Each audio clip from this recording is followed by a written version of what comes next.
அனைவருக்கும் அன்பான வணக்கங்கள். இது மகாபெரியவா ஆன்மீகம் யூடியூப் சேனல். நாளைய தினம் மாசி மகா சிவராத்திரி. அற்புதமான ஒரு நாள்.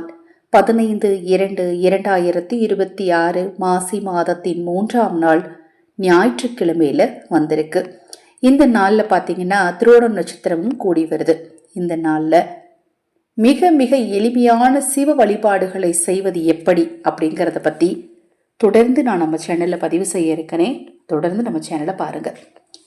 துன்பம் வரும் நேரத்துல எல்லாருமே செய்யக்கூடிய ஒரு விஷயம் என்னன்னா, கடவுளே இல்லை, இந்த கடவுள் எனக்கு மட்டும் ஏன் தான் இவ்வளவு சோதனை கொடுக்குறாரோ, நான் இனிமே சாமியே கும்பிட மாட்டேன், நான் சாமி கும்பிட்டு என்ன பிரயோஜனம், நான் எவ்வளவு மந்திரம் சொன்னேன் என்ன பிரயோஜனம், இப்படி உங்களை நிறைய பேர் கண்டிப்பா கடவுளை திட்டிருப்பீங்க.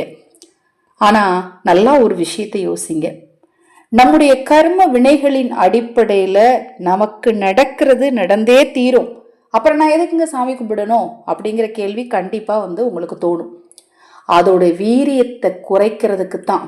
ஏன்னா தலையே போக வேண்டியவனுக்கு தலைப்பாகை மட்டும் போனா பிரச்சனை இல்லை இல்லையா? அதனால அதோட வீரியத்தை குறைக்கிறது தான் இந்த வழிபாடு. இந்த கர்ம வினைய போனா போது நான் கஷ்டப்படுறதே கஷ்டப்படுறேன், இன்னும் கொஞ்சம் சேர்த்து பட்டு போறேன், நான் இவ்வளோ எப்படினாலும் எனக்கு கஷ்டம் வரும்னு நீங்கள் சொல்லிட்டீங்க, நான் பாட்டு கஷ்டப்பட்டுட்டு போகிறேன், எதுக்கு நான் இதில் வேற சாமி வேற கும்பிடணுங்கிற கேள்வியை கேட்டிங்கன்னா, உங்கள் சொத்து உங்கள் குழந்தைக்கு தான் இல்லையா? ஒரு வீடு வாங்கி வச்சுருந்தீங்கன்னா உங்கள் குழந்தைக்கு தான், ஒரு கார் வாங்கி வச்சுருந்தீங்கன்னா அது உங்கள் குழந்தைக்கு தான். அதை மாதிரி நீங்கள் சேர்த்து வச்சிருந்த தெரிந்தும் தெரியாமலும் செய்த பாவங்களும் கர்ம வினைகளும் உங்கள் குழந்தைங்களுக்கு தான். அதை நம்ம குழந்தைங்களுக்கு போகாமல் தடுக்கணும் அப்படின்னா முறையான வழிபாடு, இறைவனை சரணாகதி முழுமையா அடையணும்.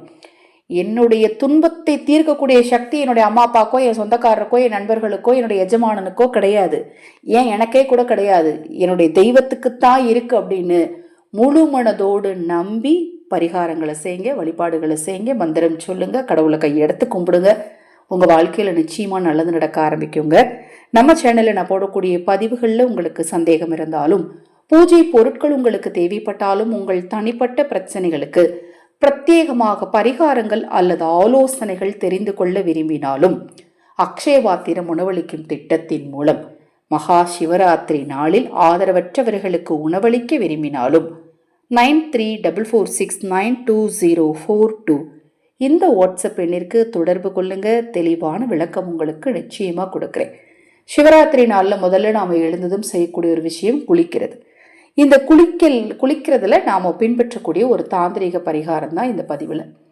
சிட்டிகை அளவு இந்த பொருளை நீங்க குளிக்கிற தண்ணீர்ல குளிச்சு அந்த தண்ணீரை முதல்ல உடம்புல ஊத்திட்டு அதன் பிறகு நீங்க குளிச்சீங்க அப்படின்னா உங்க கிட்ட இருக்கக்கூடிய கெட்ட ஆற்றல்கள் நிச்சயமா நீங்கும். என்கிட்ட எந்த கெட்ட ஆற்றலும் இல்லைன்னு உலகத்துல யாருமே சொல்ல முடியாது. ஏன்னா நம்மளுக்குள்ள என்ன ஆற்றல், கெட்டது இருக்கா நல்லது இருக்கா அப்படிங்கிற கண்டுபிடிக்கிறது நம்மளாலே கண்டிப்பா முடியாது. ஏன்னா அந்த கெட்ட ஆற்றல் தான் நம்மளுக்கு எதிர்மறை சிந்தனைகளை கொடுக்கறது. அதெல்லாம் சரி பண்ணணும் அப்படின்னா இது மாதிரி சில சூட்சமங்களை கடைபிடிச்சாலே போதும். இந்த மாசி மகா சிவராத்திரி நாளில் நீங்கள் குளிக்கிற தண்ணீரில் சிட்டிகையால் விபூதியை கலந்து குளியுங்கள். விபூதியோட தன்மை என்ன நம்ம எல்லாருக்குமே தெரியும், விபூதியோட தத்துவம் என்னங்கிறது எல்லாமே தெரியும். உலகத்துல எதுவுமே கிடையாது, கடைசியில் மீதி ஆக போகிறது ஒரு பிடி சாம்பல் மட்டும்தான். அதை நாம் தெரிஞ்சுக்கிட்டோம் அப்படின்னா நம்ம வாழ்க்கையில் அவன் இப்படி இவன் இப்படி இது மாதிரிலாம் நம்ம பேசவே மாட்டோம். நாமளே சாம்பலாத்தான் ஆக போகிறோம் அப்படிங்கிறதுடைய ஒரு தாத்பரியம், ஒரு தத்துவம் தான் இந்த விபூதி. இந்த விபூதியை ஒரு சிட்டிகை அளவு குளிக்கிற நீரில் சிவனை மனதார நினச்சி கிழக்கு திசையை நோக்கி நின்று கொண்டு நீங்கள் குளித்தால் உங்கள் கடன் தீரும், நல்ல ஆற்றல்களும் நல்ல சிந்தனைகளும் உங்களுக்குள் அதிகரிக்க ஆரம்பிக்கும். இப்போ நான் சொன்ன இந்த பதிவில் உங்களுக்கு ஏதாவது சந்தேகம் இருந்தால் வாட்ஸ்அப்பில் கேளுங்க. அதுவும் முடிந்த அளவு பசுஞ்சாணத்தால் செய்யப்பட்ட விபூதி உங்களுக்கு கிடைச்சா ரொம்ப நல்லது. பசுஞ்சாண விபூதி நிறைய பேருக்கு கிடைக்குதா அப்படின்னா அது கிடைக்காது. அது இல்லைங்க என்கிட்ட ஒரிஜினல் தான் இருக்குன்னு யாரும் சொல்ல முடியாது. ஏன்னா நம்ம கடைகளில் தான் வாங்குகிறோம். அது சுத்தமான பசுஞ்சாண விபூதியான்னு தெரியாது. யார்கிட்டையாவது பசுஞ்சாண விபூதி இருந்தால் நீங்கள் அக்கம் பக்கத்து வீட்டுக்கெலாம் நாளைக்கு கொஞ்சம் கொடுங்க, அதுவுமே ரொம்ப நல்லது. அவங்களுமே இதை மாதிரி இந்த குளியல் முறையை பின்பற்றுங்கன்னு கொடுத்தீங்க அப்படின்னா உங்கள் வீட்டில் கண்டிப்பாக நல்லது நடக்குங்க. இந்த பசுஞ்சாண விபூதியை கலந்த நீரில் குளித்தால் தரித்திரம் அறவே நீங்கும், தலைமுறைக்கும் கடன் இருக்காது, உங்கள் வாழ்க்கையில் நல்லது நடக்கும். இது போன்ற எண்ணற்ற தகவல்களை தெரிந்து கொள்ள நமது சேனலை சப்ஸ்கிரைப் பண்ணிக்கோங்க. ஹரஹர சங்கர ஜெய ஜெயசங்கர். மகாபெரிவா திருவடி பாதம் சரணம் சரணம்.